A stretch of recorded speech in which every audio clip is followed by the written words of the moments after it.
Alrighty then, GripTV Nation, here we go. It's a GripTV Hangout. Wow, it's been a while. I am joined with Air Messi, Jake Hello. Hewitt, you know him as YT Biggs. We got Jesperoni, Mid-Pack Muffins, and oh, look who it is. It's Corkatized. How you guys doing?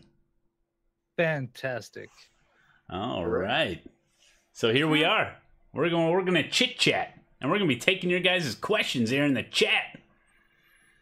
So away we go. Who wants to start it off? Nighty already asked a question. What culinary delights can we hope for in tonight's hangout? I didn't prepare anything for the hangout, but for breakfast, I had a fried donut with chocolate frosting and some fresh strawberries. It's pretty good. What about you guys? Well, we have somebody here called Mid-Pack Muffins, so I think he should handle that with the muffins. Yes, we're doing a raspberry donut muffin today on the stream. Yes. Oh, raspberry. I had eggs this morning, yes. Yeah, I had poached egg on toast. It was glorious. Poached eggs? What is the proper technique for a poached egg, Mr. Air Messi, chef? The easiest way, what I do it, I just water, obviously, and then either red wine vinegar or raw vinegar in the water. It helps bind the egg, and then what you do is, once the water's boiling, turn it down to simmering, spin the water, you create a cyclone in the middle and just drop the egg in the middle. And then what I do is put the toast down on the toaster at the same time, and then when the toast pops up, the eggs are perfect. Dang, he's got it figured out. Bonus points for the proper technique. I'm like pretty much a chef for 12 years, so, you know. I just let Debbie cook everything. It works out. Yeah, I wanted to ask Quirk how your bacon cooking technique is. Well, I go to the store and I'll buy it, usually the wrong one, so I end up buying like 4 or 5 different packs, and then I ask Debbie to make it. Perfect. And that's about the extent of it. So if Debbie's not there, you starve? Is that what we're hearing? Basically, yeah. I just wait till she gets home. What he does, he eats enough dog food in the daytime when he's looking after dogs to carry him through. Yeah, exactly. Hey, dog food's not bad. I've eaten it. My wife used to have a real thing for bonios, they were called. They were dog biscuits in the shape of a bone. She really used to eat a lot of them before I met her. Fucking weirdo. That is absolutely horrendous. Well, that explains a lot. It's an actual thing, though. It's apparently it is a thing. You know, there's a lot of people that like a dog biscuit. They like a treat dog biscuit. They're not like, you know, like a normal food.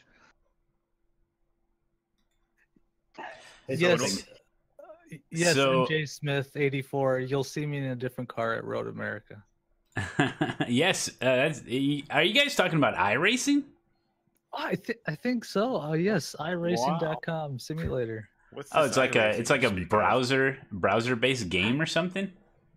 Yeah, it's the best technology from the 90s. Nice. Tell me more, please. It's that one where they plan really big events and they go off flawlessly. Oh yeah, I've heard about that. Yes, iRacing. Hey, did you guys know that there's a world championship thing coming to iRacing for the Rallycross? Now, we are luckily joined by a pro Rallycross racer by the names of YT Biggs. Are you going to be doing this, Biggs? Hello. Yes, I will be attempting it for sure. The Rumor has it 2018 he's taken Scott Speed's place now. He's sold his rig. the Red Bull Global Rallycross World Championship Qualifying Series coming up March 22nd through the April 19th. Oh my goodness. You know, you got to search the forums for like 4 hours to find this information, you know. But we found it for you guys. That's how good we are. Speaking of searching for stuff, like in one of your streams, you were pointing out that how is there still not a link to the test drive when the servers are down? Oh my gosh, when there's maintenance. If you didn't browse like Reddit or in a Discord or on Twitch, like how are you supposed to know that when there's maintenance, you know? It's ridiculous. It's ridiculous. Yeah. Whenever they have an update to be organized, you know, just don't forget that. Whenever there's an update to iRacing, why does it have to go down for like 2 hours? Well, 2 hours is kind of normal. You look at World of Warcraft, would be anywhere from 1 to 8 hours on their maintenance. Oh, really? Yeah, yeah, it's horrendous. That is sometimes. Okay, but yeah, a quick Sit and link rope to yourself the for ages in as well. a quick link to the test drive site. That'd be sure helpful since it's like new and it's kind of neat. You know, you figure they'd put that on the page or at least tweet about it or something. You know, but Yeah, for sure. Like, obviously with newer users as well, right? Like, it'd be super Yeah. useful. I remember, like, I had no clue when I first discovered it. I was amazed, but obviously for the new guys, it's quite tough to find. because even when the normal website works fine and everything's good to go, and then you get new users and they're like, "How the heck do I sign up for a race?" They don't even know how to basically use the website. Is And it then, not on you know. the new UI? I haven't looked at the new UI, but is it on there or not? Not that I know of. I just know that the new UI does not work with caps, so I tried it and caps didn't work, so I said screw that. I don't know why that would be, but Have they given? Obviously, I think the last update had some improvements to it, but have they given any hints as to their time frames on that thing? not that I know of. We waited for about 3 years now, haven't we? Yeah, it does work a little bit smoother. It's not so delayed now, but it's still kind of hard. It's kind of hard to know what you're even looking at. Yeah, I think they- they. Sorry, go ahead. Oh, yeah. Well, I was just gonna say, it's still completely useless. I can't even withdraw from a race and then sign up for another one. Like Although it's like iRacing doesn't want me to race. Although I would anticipate that if you kind of poll the users, they would like 99.9% say, give me day-night transitions to the UI. I mean, just hands down. That's what I would think. No, talking about features, did anybody see what was it like one of them had written anyway? They were saying about like rain coming, and they was like, we were going to spend a lot of time on this, and I can't remember the exact words, but he said basically we're going to spend a lot of time on this for people to realise, for people to moan and cry about they want it to, when it actually happens, to say they don't even like it and want to use it anymore, which is pretty much how it's going to go for a lot of things, I think. Yeah, because if you go to the actual iRacing.com website, like if you're not a member, like it's a great website, and it looks fine, it looks great and everything. So they're trying to make the new UI look like that, which is fine, but I don't know if they're on the right track or not. It seems a little weird. And then how are we going to know about stuff that's coming? Is there going to be like a news section of the new UI and to tell us things about like the Rallycross World Championship stuff? Is that going to be part of the new UI as well, or what? I don't get it. I don't know what they're thinking there. Well, and like a AAA game developer, they're certainly they obviously have limited resources as a niche game, so it would be interesting to see how they actually make their decisions, other than probably a dartboard and a pinata. Yes, but it does look clean. It looks nice. It's kind of hard to navigate. It makes you wonder why the edit was so long. It can't be that difficult to get that done and implemented, surely, considering it has been at least 3 or 4 years we've been waiting. Yeah, it's been a while. Like everything, it's always soon. Day-night transitions. Well, they're working on it. I think they should stop telling us what they're working on, because then people get too hyped, and then 3 years down the road, it finally comes out, and it's. Like, Also, I think if it's within about a year, people are happy with that. They don't mind that. But like when you're waiting for a long time, it's fine, Yeah, the recent stuff they did a pretty good job with as far as the announcement time to delivery time. The LMP cars and the Porsche. because we got that silhouette picture of the LMP1 car, and that wasn't that long ago. You're right. So that was a pretty good timetable. Yeah, Le Mans too. That came out within a decent time. It's too bad the events. It's too bad the special events that go there don't last. Yeah, I am pretty excited about day night. I'm just really worried about that first big 24-hour race with day night transitions. How nervous everyone's gonna be everything's gonna break or not. You know. The That's trouble is, gonna- how are they going to work it all, especially with like the rain as well and changeable weather, right?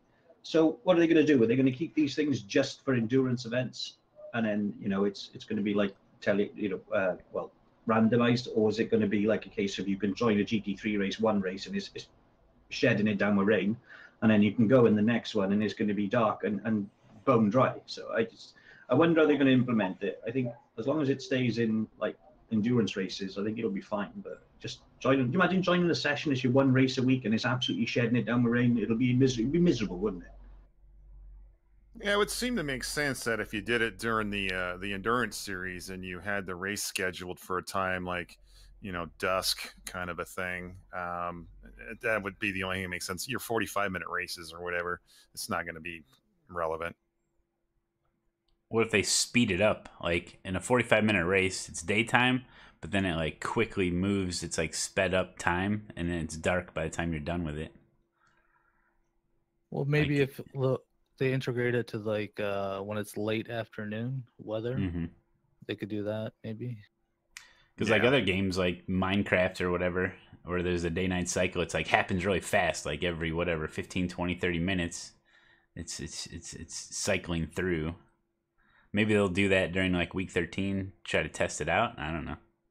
Yeah, I don't think that makes sense. If they're trying to stick for realism, right? They said that the endurance series, the endurance races makes the only sense, and plus it impacts fewer races. So if it screws up, they don't have too much of a problem. It just seems like so much work for just a couple of big events every once in a while,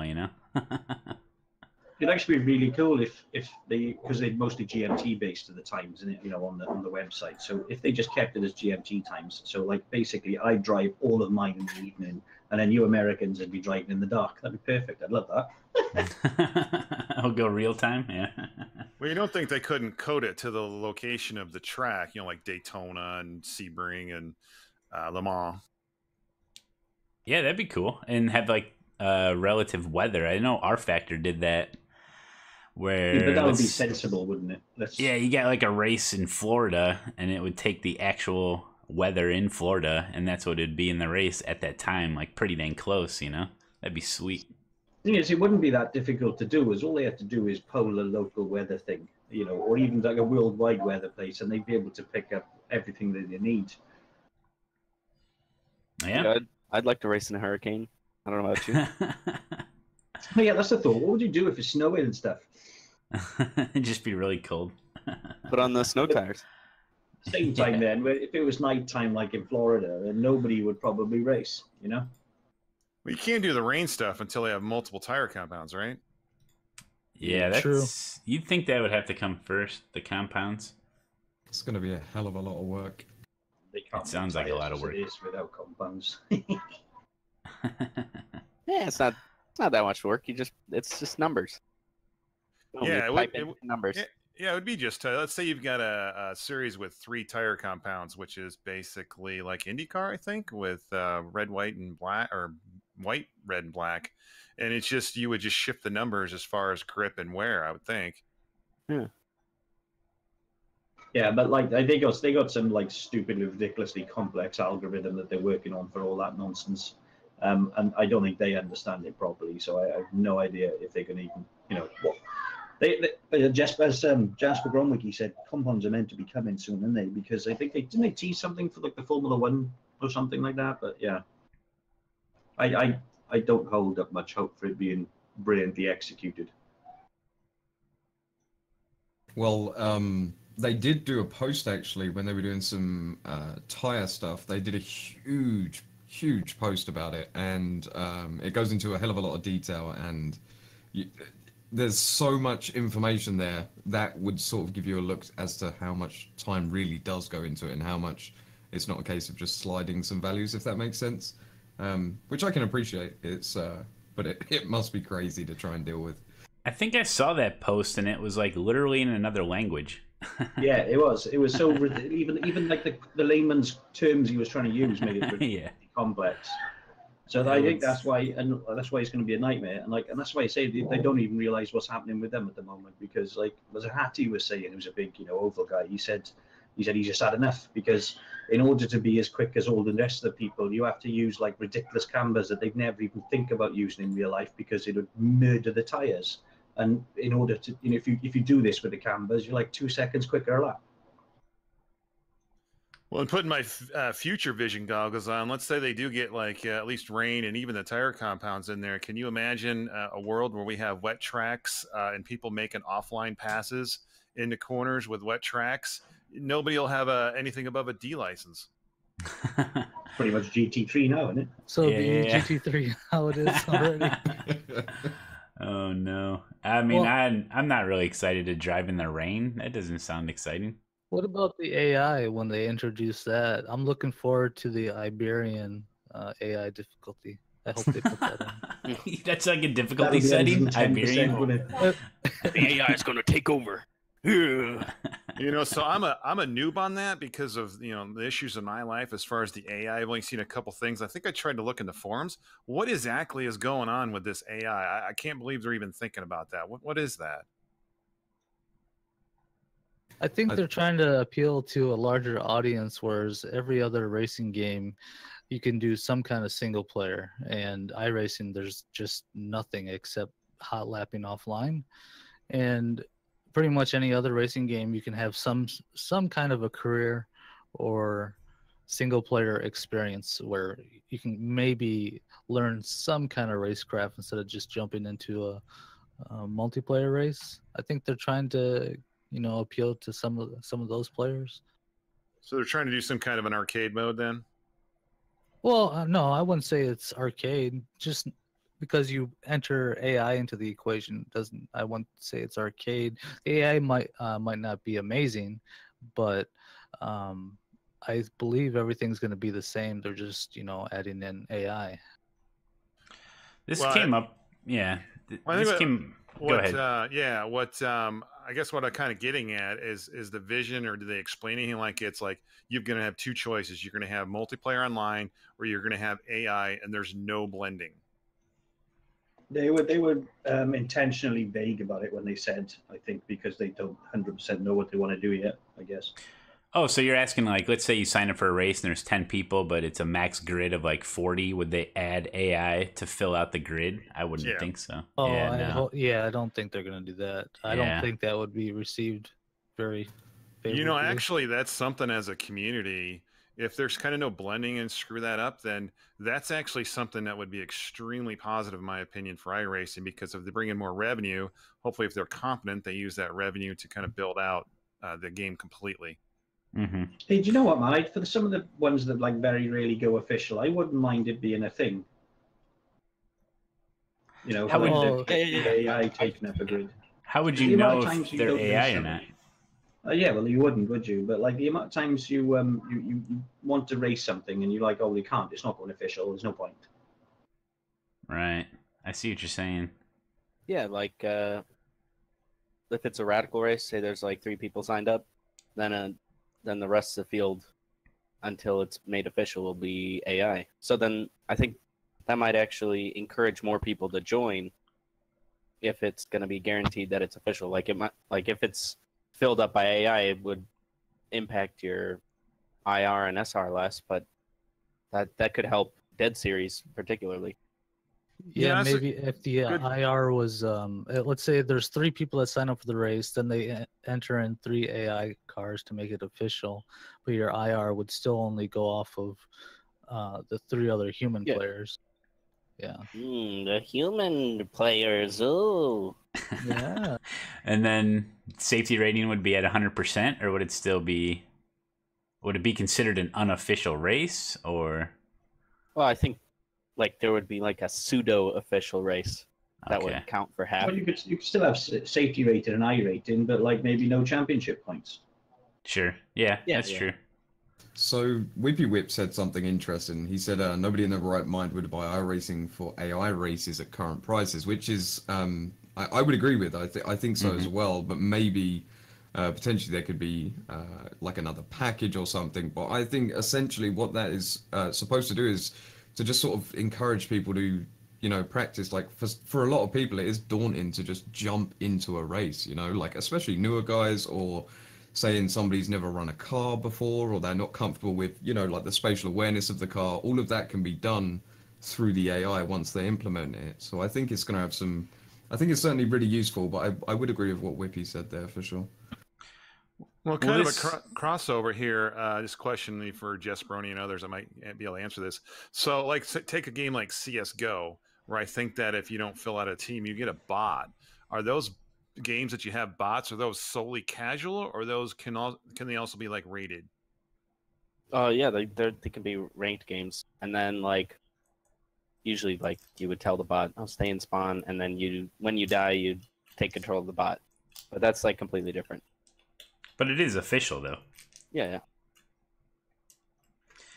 I guess the point is that that kind of a scenario can be used in an official standpoint.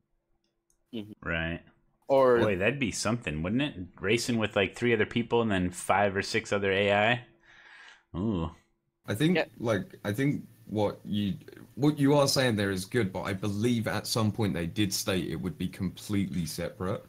But like what Just Roni said, like for reviving dead series or you know, people know that race is then going to go official, so they're like, okay, I can run my radical race or something, you know, this weekend or whichever time slot they want, and thus it will start bringing more people in who previously liked running that series, or maybe even bring new guys in. But I am pretty sure they said it was going to be something completely separate. It came up in another conversation I had with a famous community member. Could they do a standalone iRacing game on Steam? It'd be the AI version of iRacing. Pay $30-$60 for it or whatever, and you get all the content, all the cars, all the tracks. You're racing offline with AI to kind of get you interested in iRacing, to have you sign up for the online aspect of it, get you in a subscription-based mode. Is that an option? Then you can bring in a bunch of revenue. Doesn't sound like a bad idea, does it? What can they lose by doing it? Nothing. Right. And then Kevin was saying that, well, they can't do that because of the licensing. Well, what's the whole test drive thing? You can race any car you want there, right? You don't have to own it. Is that correct? Or, I mean, I don't know. Yeah. I think it's only the tracks you have to own, right? No, I think if you've downloaded it, if you've actually downloaded it, you're all right, I think.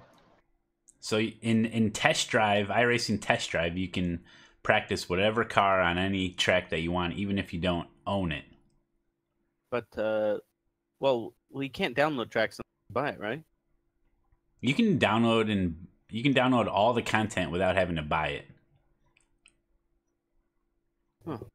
Yeah, when you go, I'm not sure about tracks. I know you can with cars. Oh, you can't download tracks you don't own. Well, regardless, it sets a precedent of you can try out a car that you don't own, because you can download the cars you don't own because of multi-class series. So they already have it on the offline testing mode that you can try out content you don't own. So what's the difference between charging you $60 for an AI game with all the content? Away you go. You're having a blast, and you're like, you know what? This would be really cool to race, you know, real people. And then it's a totally separate game, and you go to iRacing.com and you sign up, you know, a monthly subscription, and you know, having to buy all the content just like normal. I mean, I figured that'd be a great option to use AI to get for revenue. Well, how does a licensing work anyway? They don't surely pay a percentage of each sales transaction to said licensing. Surely they pay the license outright to start with. I don't know. Well, yeah, we don't know that. Maybe they get a percentage of all the sales, probably in the contract. As far as like participation goes, though, I know it probably doesn't make business sense, but I still think one of the best ways to get more people to participate in races would be to include tracks in your subscription, because then you can just figure out what car you want to buy, and you can race every single week with whatever series you want to do, as long as you have one of the cars for that series. and then you're not put off, because if you look at the participation on the tracks that are included in the subscription, they're always significantly higher than paid tracks. Yeah, I would completely agree with that. It's actually a very but a very good whether way or of not looking at it. that would like the money you would lose from people not buying the tracks versus the people that you would gain, because you wouldn't have to do that anymore, purchase tracks anymore. I don't know if it would offset or not. Yeah, I mean, tracks are probably the bulk of their income, I would say. But then you would also attract a lot of people in the sim racing community who don't want to play iRacing because of the price point, Right. So like, yeah, a lot of people who are playing like R Factor 2 every day or Assetto Corsa might actually take a look at iRacing because of that. So I'd agree it's a good idea if you maybe charge $15, $20 a car, maybe like 10 for like the older cars, and then like brand new cars on release day are like 20 or something like that. Yeah, because I mean, if you could have, because a lot of times, a lot of series only need 6 players to go official if it's a single series, and if it's a free track, it's pretty much going to go official around the clock if it's a decent series. But paid tracks, it's a little different. So, like, to add to that as well, like, I had run various different circuits on other games beforehand, and I disliked them. As soon as I ran them on iRacing, where they're laser scanned, completely different experience. So you're also going to have people who then come to love more circuits that they thought they would not have beforehand, So they're thus creating, more people coming back and more people participating, and I feel like it's a really good idea. Yeah, I mean, I'd say we're pretty close to that. I mean, iRacing's aren't they always on like a steady growth? Like, so they might make a major change like that. Are they on a steady growth because of all the new content they keep coming out with? I think that's like their major tactic in getting new members is, well, we got to be coming out with the new cars and new tracks every build to get the new signups. That's why people get mad when they don't fix stuff, because if they fix like server stability, is that going to get them any new members to sign up? Well, probably not, but a shiny new LMP1 car is going to get everybody to get a subscription, Yeah, but it's not just that, it's the same with the car as well. But that's how pretty much most online games will run anyway. Like you got to take WoW for instance. When it first comes out with a new expansion, the subscription base just is off the charts, and then within about a month, it drops by like a third again, because people have seen the stuff and they're just like bored now. I want to go and do something else. So the way they do it is it's kind of perfect to run a business that way, because they're making new content and they're making money all the time. So it's perfect. But yeah, they do need to they totally need to fix things rather than just maybe run a loss, run a crappy month for 6 months or something and get everything sorted. Yeah, I mean, I've always thought that they don't really do much of any good for current members. They're always just looking for the new member, and I think they would do themselves a favor if they concentrated a little bit more on current long-standing subscribers. I think the way they see it is like people who've signed up, they're like, oh, they're already addicted. We don't need to worry about them. Yeah, and then if you have the if you have it in your account where you turn off auto renew, and then they charge you anyway. Did you see that on the forums? Really? No, Yeah, I don't know if it's true or not, but the guy's like, I had auto renew off and they charged me. It's like, well, maybe they do got you for life because they just keep charging you. that sounds like user error to me. Yeah, it could be. Well, with most games like that, though, is with most online games have got a subscription base. Basically, what they're always trying to do is make sure they got more people coming in every month than they've got going out, because they know they're always going to lose people. Now that's the model behind most MMOs that you pay money for anyway.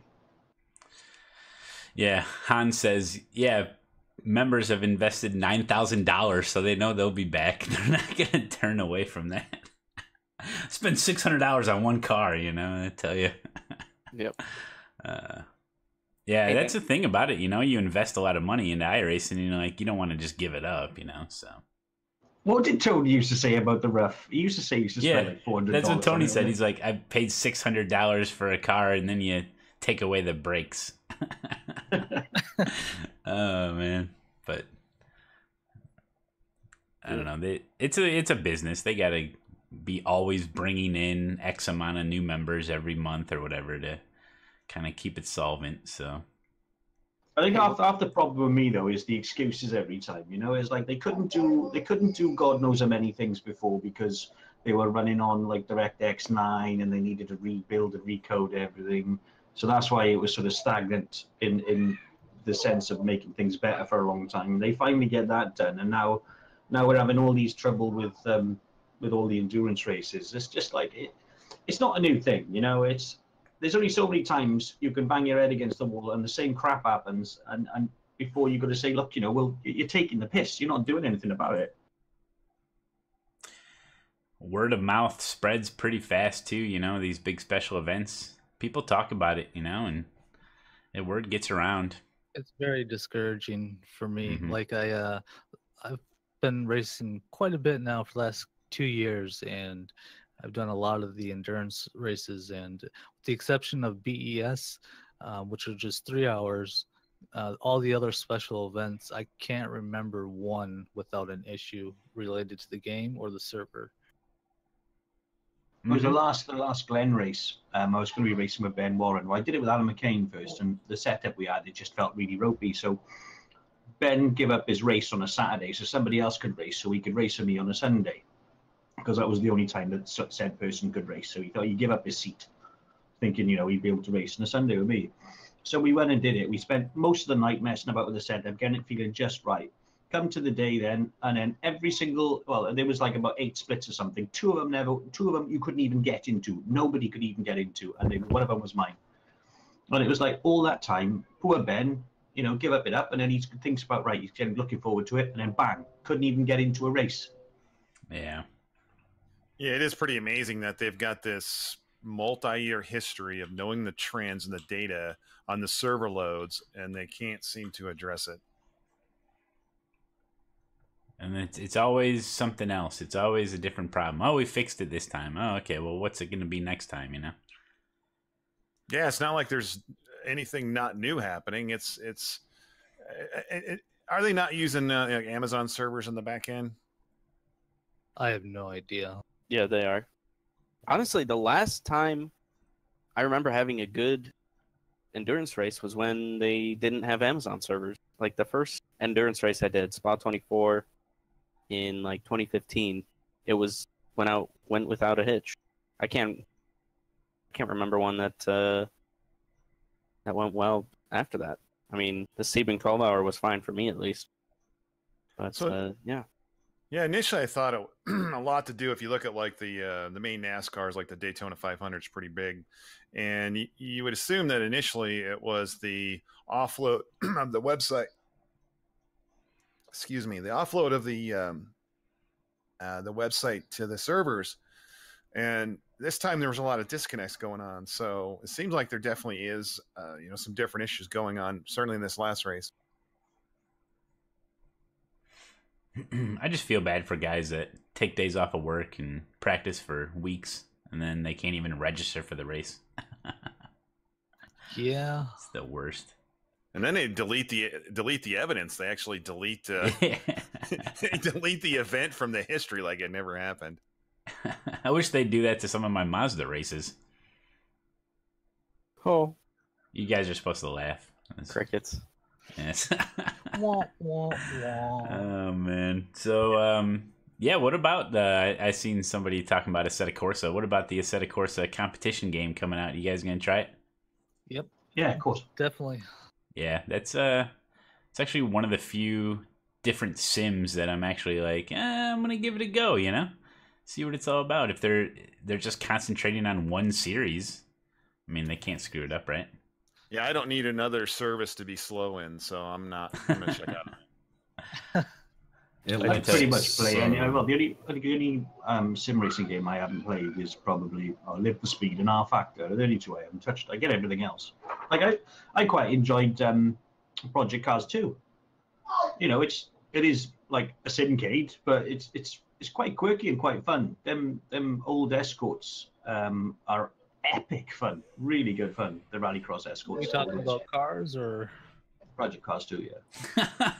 You said escorts. Escorts, yes. Yes, I can tell you. forget that you're all dirty bastards. Yeah. Well, a set of course, it does look absolutely beautiful, though. It almost looks too good to be true, as far as the graphics.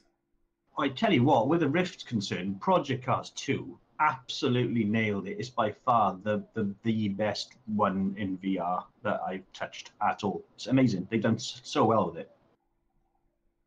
VR is only good if you want to get sick. True. You just gotta give it time, man. It gets better, I swear. I tried. There's stuff on the forums about how to teach yourself or train yourself not to get sick with VR. Apparently, I don't know nothing about it, but Quirk gets motion sickness with everything. Yeah. Did But you even try the whole like lock to horizon, etc., vice versa? Yeah. I got Yeah. like 50 suggestions and I tried it all. even with You can't do roller coasters. You can't sit in the back of cars or anything, can you? Nope. oh, Yeah. you just have issues. Yeah, I just have brain issues. It could be a inner ear Feels problem. bad, man. Feels bad. Get some smart water and you'll get some IQ. Maybe that'll fix your brain issues. But have even to some try that. people that sit in front of triple screens can have issues. It took me a little bit to adjust to triples when I first got them many years ago. Yeah, some people are just more susceptible. Its head is perfectly spherical, so it has its own gravity field. Tell you now though, after having a 144 hertz screens, going back to 60 hertz screen give me a headache. So it's weird how that works for me. Well, it's Yeah, interesting that you notice a difference because Matt, you've got 144. Quirk, now you do. What are the rest of you guys running on? I got 144 single mounted. 144 single goodness. I got a 1440p 60 FPS. Yeah, like going back is absolutely horrendous. If you never do it, you're fine. My advice would be don't do it. because you literally cannot go back. It's exactly the same for me. I feel very, very sick if I use a 60 hertz monitor, no matter how hard I try. It's not fun. Yeah, 144 hertz is great now if you can get 144 frames per second, which I struggle to get. Well, man, yeah. even on your desktop, it's great. Just moving stuff around, it's so nice and smooth. Yeah, when I create shortcuts, I'm like, man, did you see how smooth that was? Smooth like a baby's bottom. Yes. But yeah, it's something, man. So what are we gonna be using? with the 144 megahertz monitors, how sweet do those disqualified flags look? Oh man, they're so clean. What are we going to be using in the future? Let's say 5 years from now. What's a setup, a racing rig setup going to look like in 5 years from now? Well, I suppose it would still be VR or monitors. Monitor wise, triple 4K 144 hertz. Running at 200 frames. It's going to be curved for sure. Look at the curved monitors. They're incredible. They are. Yeah, I actually wouldn't mind one single curved monitor. Because I seen a post in the iRacing forums. A guy was using a Samsung. It was like 40-something inches. Yep. On the Nordschleife. 40 inches. Yeah, and price-wise, it's expensive, of course, but it's actually not that much more, or maybe even a little less than my 3 monitors, whereas I would just be using one. And it didn't have G-Sync, and ever since I got G-Sync, it's ruined me because now I don't want to game without it, but yeah. Debbie, you're not supposed to be in this chat. Go back to work. She's always checking in on me. It's bullshit. Pete Jones, enjoy your setup. Maybe they'll have the curved monitors that are actually flexible, so you can adjust the curve of the monitor. It wouldn't be like solid mass of monitor. It would be like actual. You could take one end, curve it around you, take the other end, put it. I mean, think about it. I mean, they got the movable screens now, and that you can wear on your shirt or whatever. You know, they're not great quality, but I mean, who knows what they're coming out with? But I think a single curved monitor would probably be one of the better solutions. That we're running at like 8K, easy. Everything will be VR. You won't need monitors anymore. You'll be able to go to bed with VR. No, we don't need monitors. We just need VR. There is. When you can go to bed with, and you can look at somebody else whilst your wife's doing wonderful things, and when you wake up in the morning, you're listening to somebody else shout at you rather than miserable old wife you've been married to for the last God knows how long. Take a curved monitor. This is the future of gaming. Look at this. Curved monitor. Yeah. Okay, think of it. Curved monitor, but then you can bend it, wrap it around your head when you don't want to use it as a monitor. Use it as VR, and oh man, but it wouldn't be 3D, would it? See, when I look at that video that Matt's showing now in chat, I think that looks pretty damn amazing. And and price wise, people are gonna be like, "Oh my god, that's like a $1,200-$1,300 monitor." That's like the same price if you want to get 3 high-end single monitors. Yeah, those I believe you run the same ones. Those Dells are they come to around 1,800 for 3 US. Yeah, I don't remember. I think I got them on sale for like 12 or 13. Got a pretty good sale on them. Yeah, but you can tell us later on after we finish and Debbie's not here anymore how much it really costs. Hey, she's the one that was okay with it because I just went down the street to Best Buy and bought them retail. Damn. It does look like the field of view he's got is a little weird, right? I mean, it looks stretched. So there's like I remember somebody I spoke about this a bunch with somebody, and there is like this weird sort of distortion thing that you'll never be able to get rid of, which is obviously sort of like in the edges. So it'd be interesting to see if wraps with it. It's not a flat panel; it's a wrap. Right, so you have to have a game which will basically code the wrap into it, which they don't.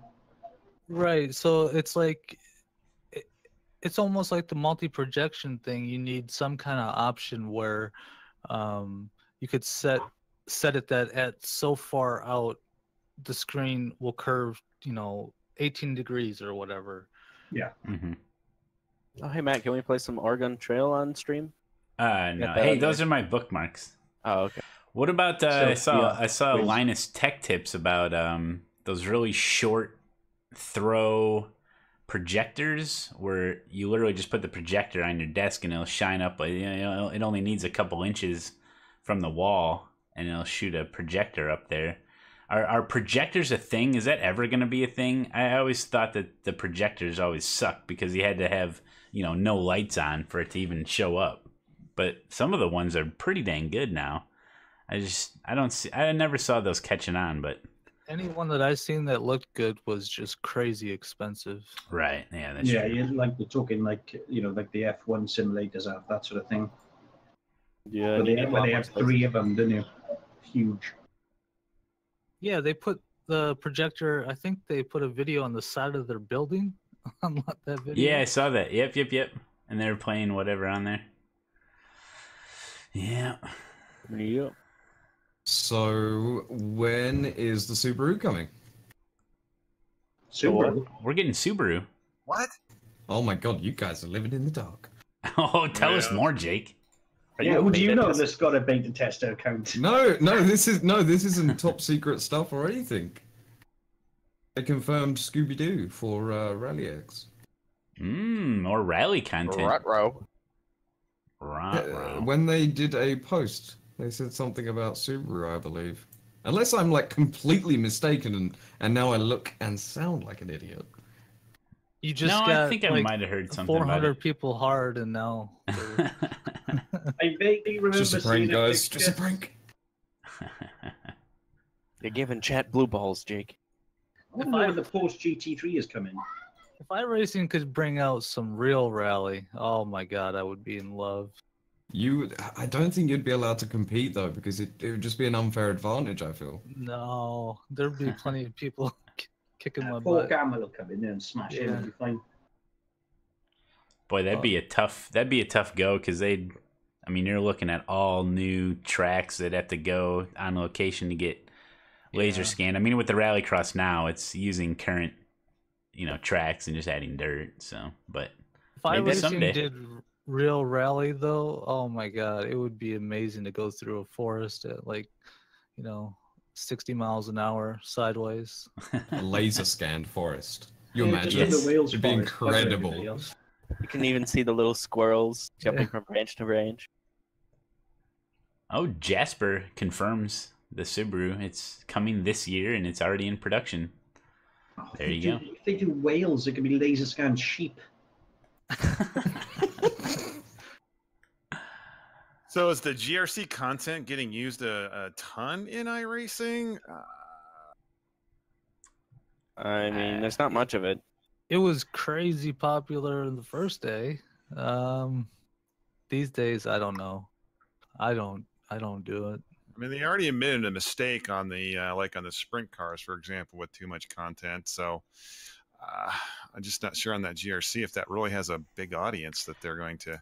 I guess maybe they got a license on the cheap. I guess I don't know. Maybe the Pro Series will bring some more life into the series now that they're going to be doing that Pro Series. I don't know. I think if they let Scott Speed go in there, maybe it'll bring some more attention. Oh Yeah, boy. the people who We should talk about that, because that is probably one of the best meltdowns I think twat. I've ever seen on the internet. It was glorious. All right, Jake, take it away. What happened? I don't know. Me neither. Oh, okay. I just love the way that he got banned, obviously, because he's a tool, right? And then next thing on Facebook, that's the only thing we knew about he got banned, because on Facebook he was selling his whole rig for like $1,500. Yeah, that was great. And even on there, he was slating the shit out of people as well. It was best part. He was hammering people, and people but saying, "No, he's going to go and do it in real life. What are you going to do?" It's like, well, just seriously, what a tool. I mean, Kutu posted something fairly relevant. We'll go with that. I missed that. Where's that? I was on the track and this guy just Wop, wop, wop, right into me. That's so good. That is. Do you not know what happened to me? I'll just play the sound effect. I like. Even though he was banned and all that sort of stuff, he still made an offhand comment to Jake about it as well in that drive interview, whatever he had. If I was the sort of person that would protest somebody for doing that, then and it's like, seriously, honestly, are you that mental? He was taking everybody out. It's nutter. Yeah, Nim Cross did an interview recently, and he talked about it, and it's like, I guess he got a bunch of emails right off the bat saying, "Nim, what the hell are you doing? Do your freaking job," and all this stuff, and he was the first he even was hearing about it, and he's like, "Okay, well, send me a protest," and finally someone sent like a formal protest, and he got the boot, and it's like, yeah, there you go. I like how the rules apply to everyone, and Nim's a good guy, and he took care of it, he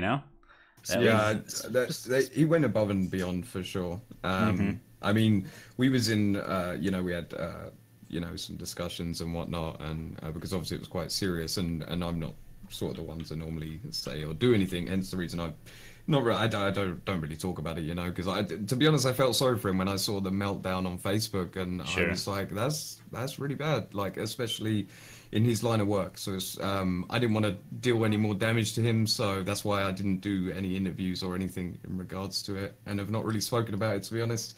Right. But yeah, No, like I hear on you. iRacing's part, they done the right thing for sure. Right. Yeah. Speaking of I could give him Nimcross, props. link this video. Okay, I just put it in Discord, Matt. So that's, I think you were on for that, Matt. So to give the viewers context, I was in a Mazda race. I never raced Mazdas. Don't remember where I finished. That's not important. Anyway, this guy caused himself to get wrecked out. I think it was in the first or second lap, and then he revenge punched the guy later on in the race, and Nimcross happened to jump in the channel right as we were reviewing it, and well, it was pretty funny. I remember Nim saying in your chat something like, "Give me Pro Tesla," or something like, "I need to feed." Like I'm feeding off this or something, or like he needed the fuel. I love it. He's such a great guy. And I was flipping out. He's like, "Yeah, Quirk, you wouldn't do good with my job." And I'm like, yeah, you're probably right. He's a bugger, he is, because like when I used to stream a lot doing late at night, he'd be there watching and he'd be like doing his own protests, and then if anything happened or somebody was screaming and shouting or just something like that, he'd be sitting there and he'd be watching and he'd be like, "Who was that again? Show me it." And I'm like, "No, come on, seriously, no." Or when you're actually in a race and someone's swearing and cussing, and then all of a sudden they're disconnected. Like, yeah, he was removed from the race. The server, he's gone. Oh boy, it's good stuff. And I don't want to keep bringing up an interview he was in, but he was saying, he's like I'm never off duty. Like if I'm chilling, hanging out, watching streams, he's like, I'm not just gonna let something go just because I'm officially not at work or whatever. So. He cares, it's a labor of love, so it's I mean, can you imagine if we had someone else? Like, I think we're pretty lucky to have him as chief steward. It could be so much worse. I still don't know why he gets slated so much as he does, and people are saying the protest system doesn't work and blah blah blah and all that sort of stuff. I don't get it. I think like he does a hard job and he does it good. Yep. You guys want to listen to some Subaru action here? Let's see if this sound is going to kill everyone's ears. Nice little Subaru. This is the one we're getting. Oh, boy. 600 horsepower? Are you kidding me? Yeah, the other ones, I believe the VW's 600 as well. And the Fiesta's 570 or something? Damn. Yeah, they're all, built to go from 0 to like 80 in like 1 second.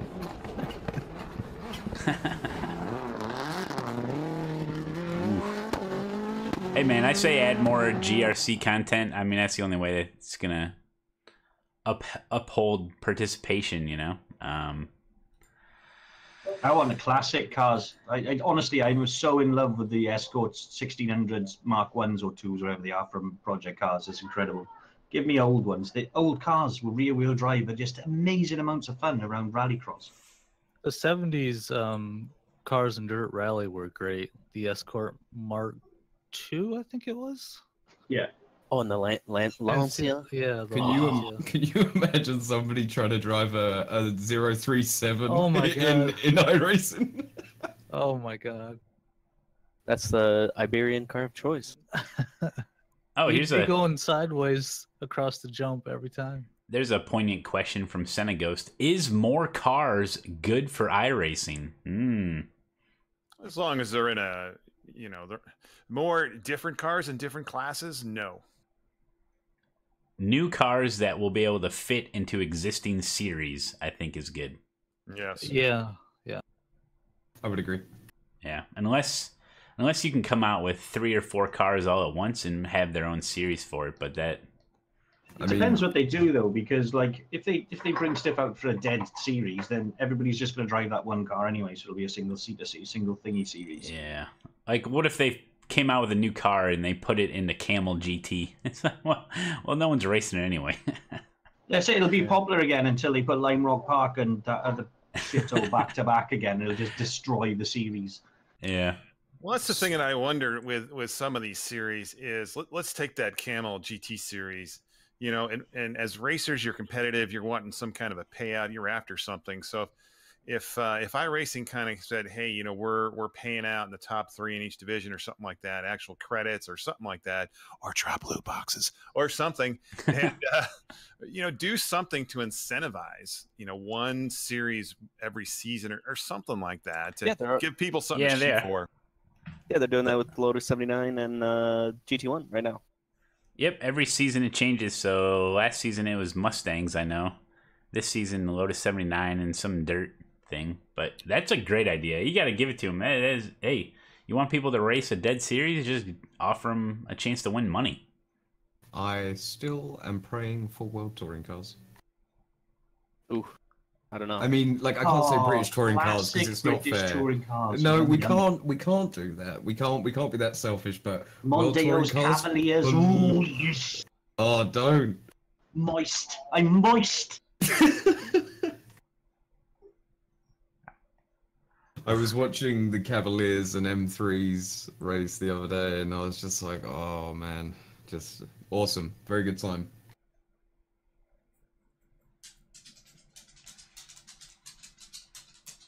A tumbleweed blows by. Yeah, Hans Plays Games says, what do you think about taking the participation data to reduce the frequency of less participated series so that more people join fewer races? I don't understand.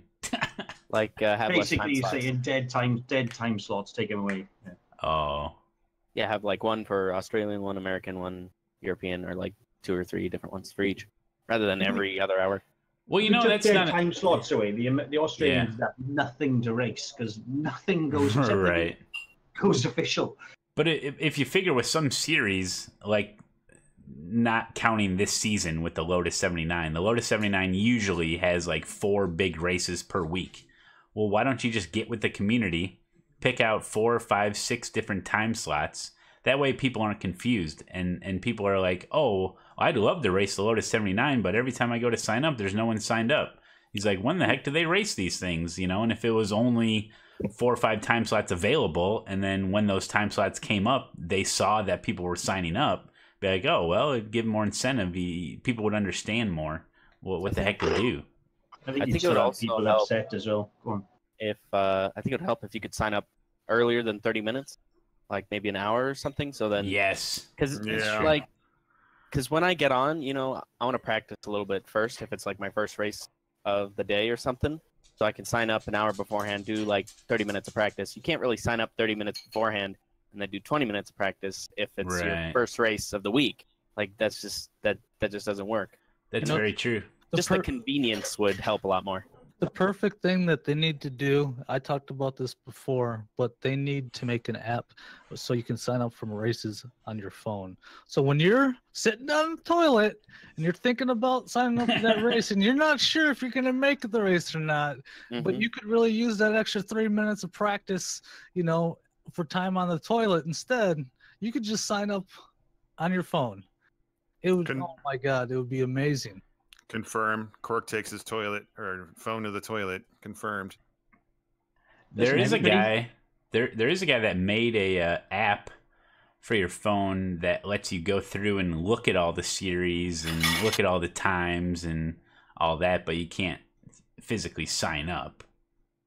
Yeah. You could if you can't you get some sort of remote thing anyway from your phone to your PC, so you could yeah, you could do that. You could use TeamViewer or something like that, but still, it'd be nice. It would be so nice if it wasn't required to have the iRacing service installed to sign up for a race. I just want to sign up. Sure. For the race. No, I agree. Yep.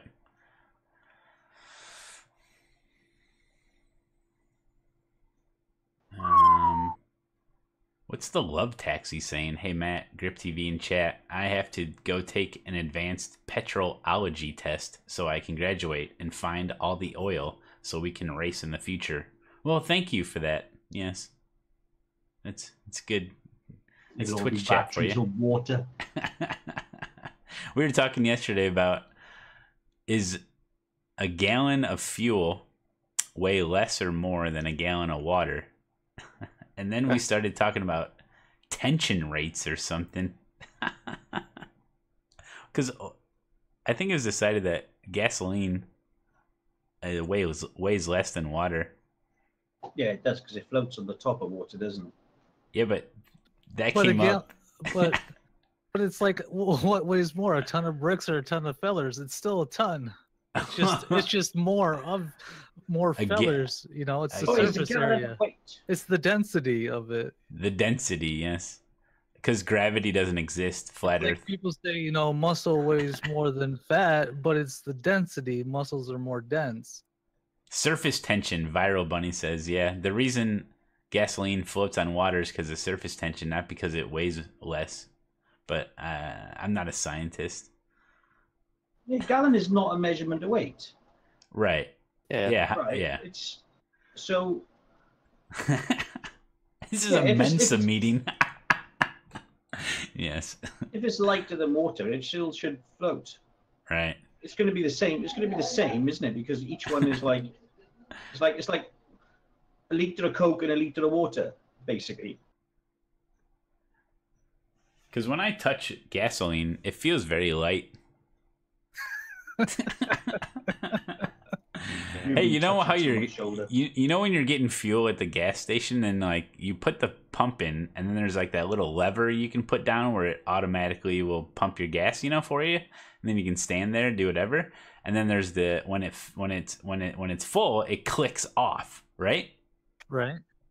So have you ever had an issue with that or known of anybody with an issue with that where it just keeps filling gas and then all of a sudden it's just spewing out of the tank? Yes. No. Yes. No. Wait, I've what? I've never heard of it, but apparently that happens. Yeah, it does. Normally, it doesn't happen in fuel stations because you've got like return things on the nozzle, and they'll just shut off. But in the place I used to work in a warehouse, and we had our own fuel things for tankers, and they used to come in and they just used to use the cap, put the nozzle in and use the cap just to keep the nozzle pressed all the time. And the amount of times you went back out in the yard and there's petrol pissing everywhere. Oh, Absolute no. stinks. And of course you've got to jet hose all that down then, and your jet hose is what? Diesel powered. So you had to make sure you didn't get that anywhere near the diesel. No. Oh, it was a nightmare. Hey, you just moved to Oregon and you won't have that problem because you can't pump your own gas. Yeah. I can't believe that's still a thing. It Yeah. is weird. From driving from Idaho over there, you get out of the car, just naturally go to the thing, and you're like, somebody approaches you, you're like, dude, what do you want? And then you're like, I'm in Oregon. Great. I wouldn't trust you Americans either to put your own fuel in. You'd probably bugger off. Yeah, well, considering, let's see, marijuana is legal in Oregon, so it's a good thing you can't pump your own gas, I suppose. We're gonna learn about gas pumps now. Very interesting. Thank you. Yes. Hey, Yeah, how do you do that over there? Have you got like some sort of test, like a drunk test, like a breathalyzer test for people to see if they've been smoking marijuana or something? Is there some sort of limit? There is. It's a little dodgy because you can't actually test somebody that they're impaired at the time of driving, so it's a little weird. I think it depends on the state too. You ask them if they're hungry or not. Just start eating some chomps in front of them, and if they start drooling. Yeah. Just hold a muffin in front of them if they go for it. Yeah, I could eat, Yeah, what do you got? Oh boy.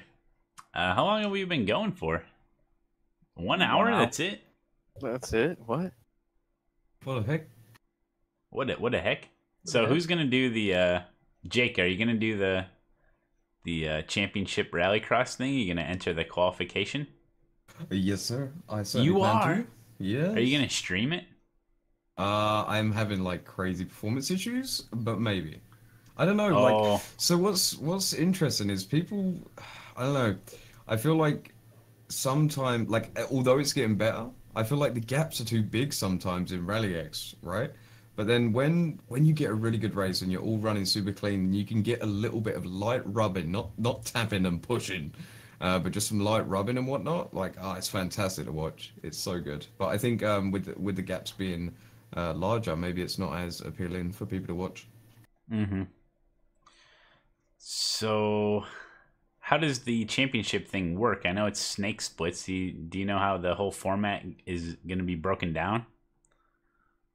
Yeah, I mean, the snake split thing is what's interesting. I guess there's some additional stuff I do know which I can't discuss. But the snake split thing is going to be weird but good at the same time, I think. You would know. How important is setup for GRC? So, it really is. I think it really is preference once you've got the basics. A lot of people will say otherwise, for sure. For example, I was in a session quite a while ago, and Kutu was in said session, good old Kutu, and he had a setup, and he sent it to me, and I was a tenth slower around Daytona long. So like a tenth is, it's not a lot. Well, if you're only talking 40-some seconds, I mean... Yes, I guess, yeah. But you can set them up so differently and still do the same laps, in my opinion, I see. for sure. I see. You can make the car work here, work there, or you can just make it drive totally different, and it still works, in my opinion. I would just be careful. He's Russian, so you might get hacked if he tries to give you some setups. Well, you're in the UK as well. You might be nerve agents. Oh Christ, yeah, that was terrible. Well, we can. I guess we can maybe. Anything else you guys want to talk about? I got a Mazda race coming up. Oh please. No. You have the only other thing you've got that's new is you have the World of Outlaws. You have the Sprint Series and the Super Late models for those oval guys. You have the Pro Series, the qualifying Pro Series starting for those as well. Though there's some links for those I posted in Network if you want to look at them. What else? New LMP1 cars, like those things are. Oh my goodness, we've hardly we didn't even touched talk about on it. the LMP1 cars. All right, let's do it. I love them. I absolutely love them. I only did it around Interlagos, but oh my god, it's brilliant. It's so angry, shouty. It's like, I'm going to go fast. I'm going to brake at the last second. I'm going to be wonderful. I'm going to tear your face off. It's just, honest to God, it felt amazing in the Rift. And then you find out, oh, wow, I'm slow. No, I was pretty good. I was only like a second and a half. I was happy with that. I think I did one race with them, the first race, and then I was like, I'm slow. So I was driving them around Silverstone, and I was driving the Audi because I hadn't really driven it. I'd driven a bunch of the Porsche, and I was like, yeah, it's fine. I'm like a second and a half slower, but yeah, setup. And then somebody sent me a setup for the Porsche.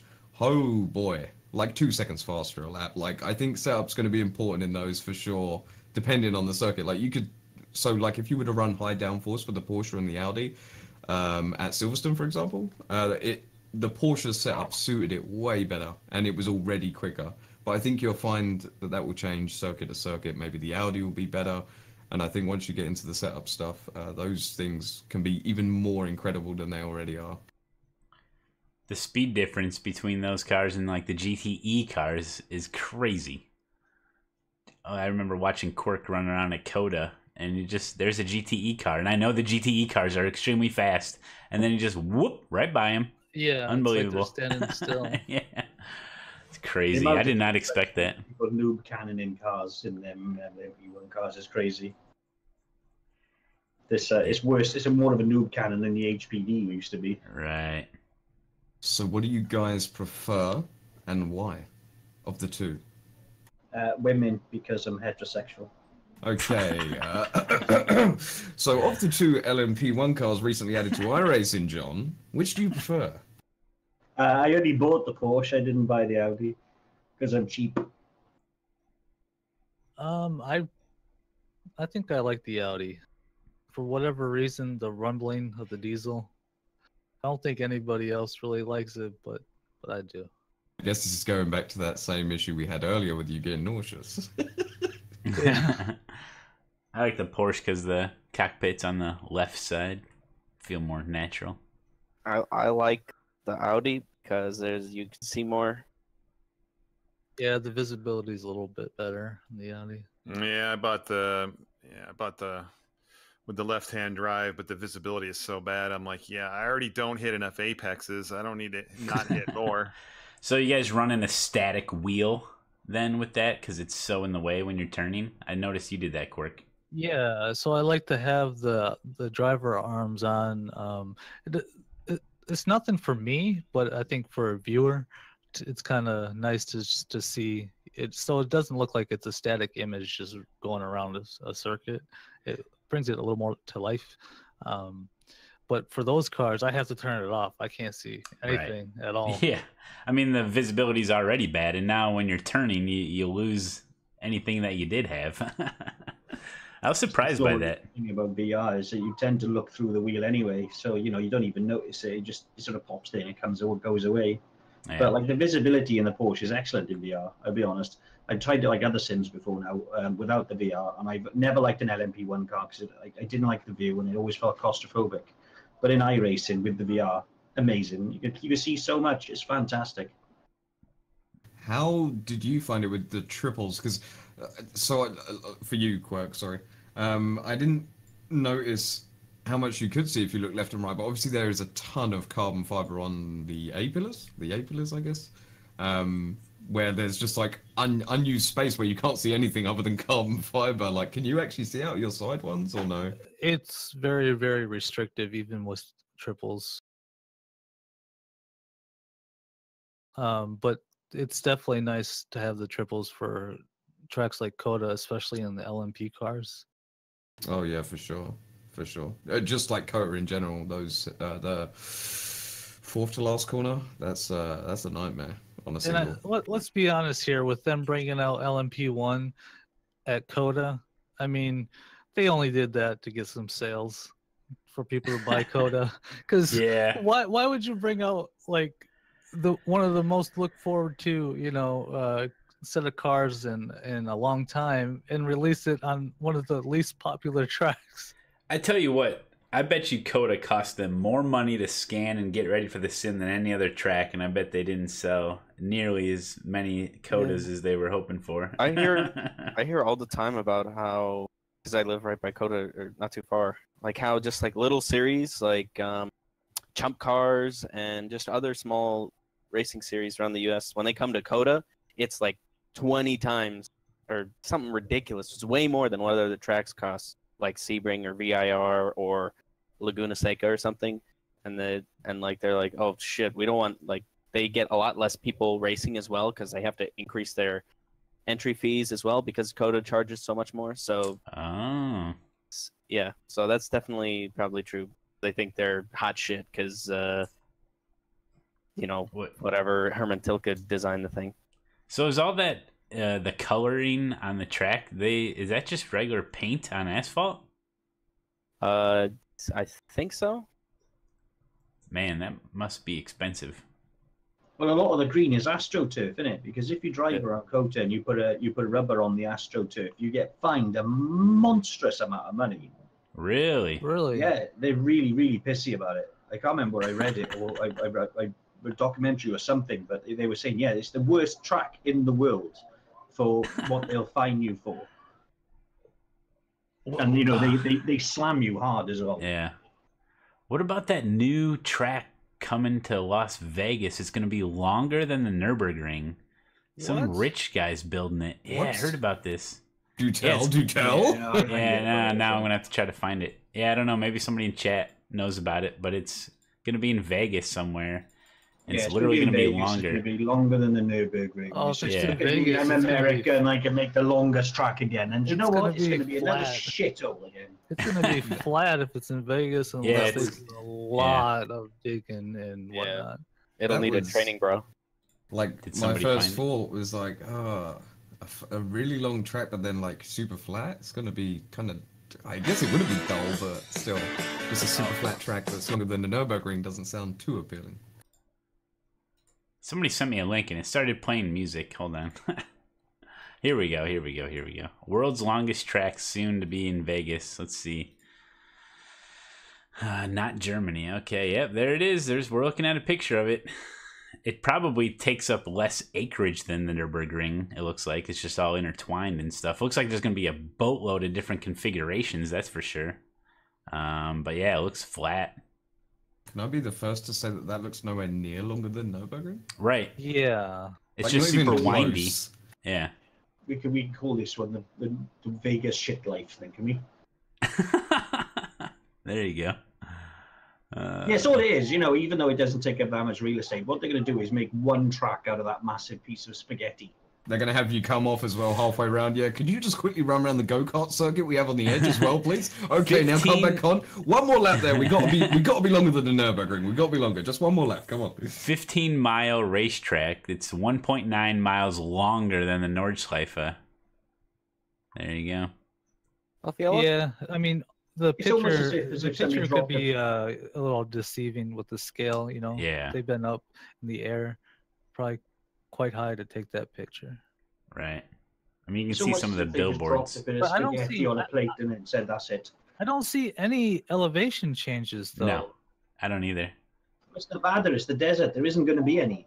Right. Right, but I mean, they should have. I mean, Built you up can some of the change corners. You can Right. change the landscape. That but costs that- money. We Corey. have dynamite. That upper portion, no, that upper portion doesn't look suitable for, it only looks suitable for only specific cars, certainly. Yeah. Can you But imagine I how could much s- Travis tracks is going to get used? There's going to be so much dust on this track. They're probably going to have to like buy their own hoovers just to run around the thing to keep it. I mean, Alright. yeah, you can see it there, right? Like, look how much of the desert is just on the circuit. Like, that's you're not going Right. to see any real fast cars running around there because you're going to be sliding off and having accidents left, right, and center. I'm gonna end up in this lake over here. But Exactly. you can see all the different configs they could have. Like this could be a track in and of itself on the right side. Boom. That's a small configuration. There's so many different kinds of ways you could do this track. So, Yeah. someday, maybe it'll come to iRacing. It looks, yeah, it does look very mismatched. It looks like 3 separate series would run on each Yeah. segment of the circuit, kind of thing, you know? Yeah. Yeah. Boy, I wouldn't want to go there to spectate a race. First of all, where are you going to sit? Nowhere. You're going to be standing there in the desert? Good luck with that. And kind of depending on the track map layout or whatnot, without walls, you can almost see where cars could slide off and go into the lanes of other traffic. That'd be pretty dangerous. Oh, yeah. Yeah, it's you're totally right. going to be walls though, isn't it? They're not just going to leave it like that. Yeah, this could be very early on production or something. Or this could even be a concept picture for all we know. Yeah, I think it's like a 3D model or something. Yeah. Somebody said in chat. Oh, okay. Well, there you go. Interesting. One of the things I wanted to get your guys' take on, or as a community in whole, is that what kind of streams, what kind of YouTubes have you guys seen out there that are interesting and you want to share with other people? I got one. Yeah. So I remember a long time ago you mentioned that you started watching Doug DeMuro. Matt? Yes. Okay, so there's another guy that if you don't follow, you probably should. Doug DeMuro used to be a writer or contributor to Jalopnik. It's a car website, blog type site, and Tavares, Freddie Tavares Jackson. His nickname is Tavares. And let me find the link. Yeah.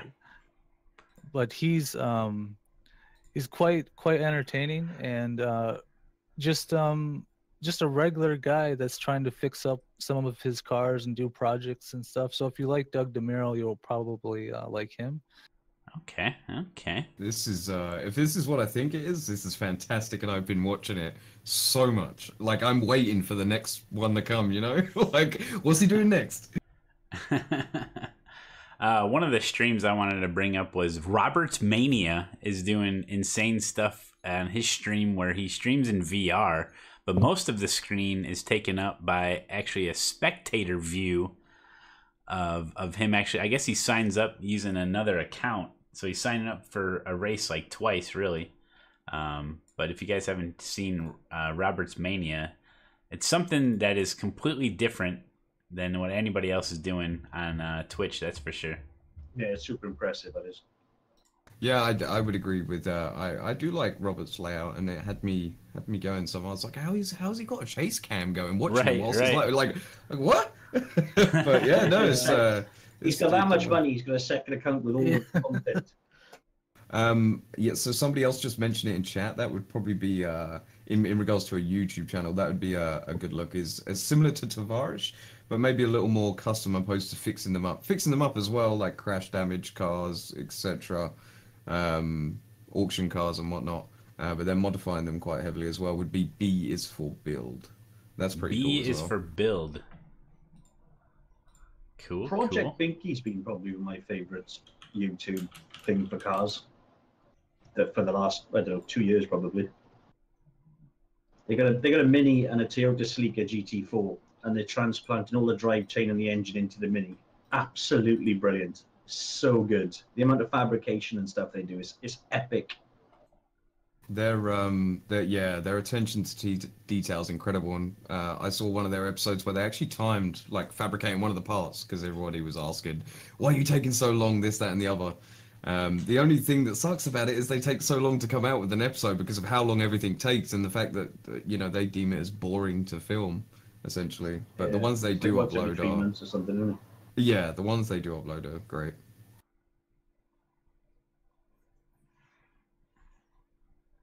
Anybody else got any cool stuff they've seen lately? Yeah, twitch.tv/Quirkatized. Oh yeah, I saw him wear a green shirt on a green screen. That was really good. That was some high quality stuff. I'm pretty sure he's the best out there. Oh, he's that guy with a head like a fucking orange. Well, that I guess that can bring us into like kind of closing stuff. We can go one by one. Air Messy, tell us where people can find you, what you've been up to recently, and what you plan on doing in the future. Well, I've been quite unwell since November, but I'm like much better now, and like tablets are working, and everything's amazing, and I'm feeling much better and back to pretty much my old self again, which is glorious. I'll be back racing again very, very soon. But at the moment, the next couple of days is going to be an awful lot of Sea of Thieves going on. Played a lot of it last night, very, very lots of it. But yeah, apart from that, I just do a bit of that. PUBG on the weekends, bit of drinking and PUBG on the weekends, late night, and that's it really. Very nice, very nice. Jesperoni? Yes, hello. You can find me on the Twitter at a GTV Jesper to see when I go live. But yeah, I don't know what I'm gonna do this week. Might do a little GT3 in the McLaren. Might do a little GT in the Ferrari and the Road America. Probably do a Lotus 79 too. That same race you do, Matt, and then some GT1, I think. Yeah. What I heard you also did broadcasts. I always forget about that. But every Friday and Saturday night at 11 p.m. Eastern, 3 a.m. GMT. Yes, we're on the iRacing Live page and on the GripTV Live YouTube. So it's the IWCR Oval Series, the X Series, which is with the B Xfinity car. That's on Friday nights, and then on Saturday nights it's the IWCR Throwback Series, which is with the K&N car. And that's you and Checkers doing commentary, and then Rank Up Gamers does the cameras, right? Yep. Nice. Now, Midpack Muffins, he recently became a full-time streamer. What do you got going on, Scott? Well, let's see. Mornings, it's scouring the job sites, and then the afternoons, it's racing some sweet GT action, making up some virtual muffins for the stream, and just other shenanigans, looking at some awesome jail photos, just the usual stuff. Yeah, is there any updates on Piper? We haven't seen her for a while. Someone linked her New Year's Eve picture, and she was looking a little hot, gotta say. Yeah, I'd have to say I love your stream because it's so obnoxious. Like, there's so much shit going on. It's great. It's organized like my mind, which is yes. Now, Cork, besides messing with your chroma key, what do you got going on? Just iRacing and PUBG. Nothing exciting. iRacing side, it's GT3, IMSA, Formula Renault. I don't know. I just race like 4 or 5 different series. And then I'm usually trying to shoot people in the face in PUBG without getting shot in the face. How many hours do you have in PUBG? You can do that on the toilet instead. I don't want to look. Okay, let me look.